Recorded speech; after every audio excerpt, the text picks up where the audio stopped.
Good evening, ladies and gentlemen. I am Alexander Ritter, Supervisor of FBI Joint Terrorist Task Force, Northern Capital Region. Today, I will be conducting an executive brief. Disclaimer, this is an educational brief as no classified material will be illustrated throughout the presentation. Today's agenda is as follows. Mission set of FBI JTTF NCR. SITREP, James Roswell, the active shooter. Cyber attack developments, timeline of events, and lastly, references.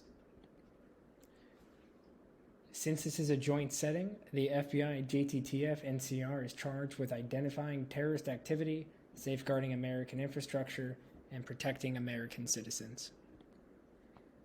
SITREP. At 12:25 p.m., an active shooter opened fire at a crowd of demonstrators moving to the U.S. Capitol building for the Defend Our Natural Resources rally located at Freedom Plaza in northwest Washington, D.C. Fortunately, 2 MPD officers were on site and neutralized the threat.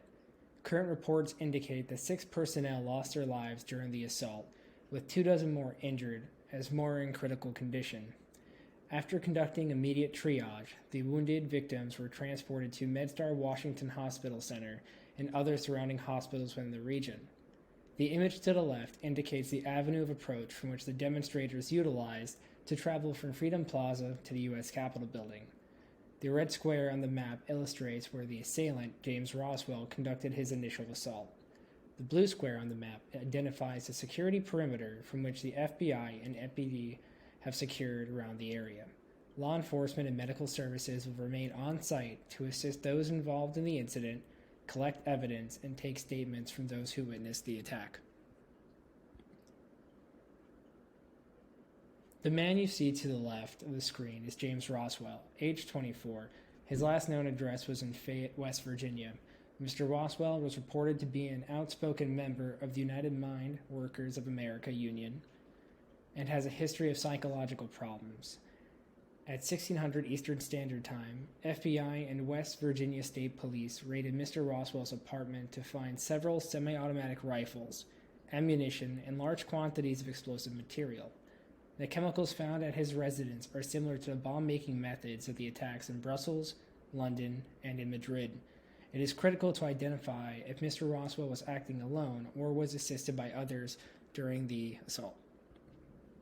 At 6 p.m. Monday, power was fully restored to Washington, D.C. through a joint effort by the FBI, JTTF, NCR Cyber Division, and Pepco Power Company.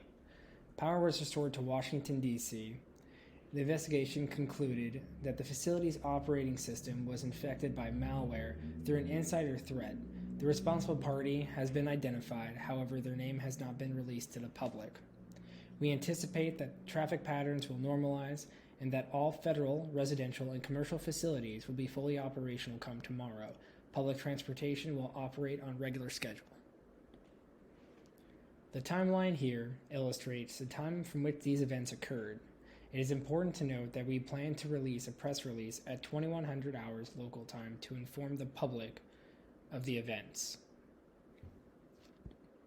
Listed here are the references utilized throughout the PowerPoint presentation. Please let me know if you have any follow-on questions. Thank you very much and have a great day.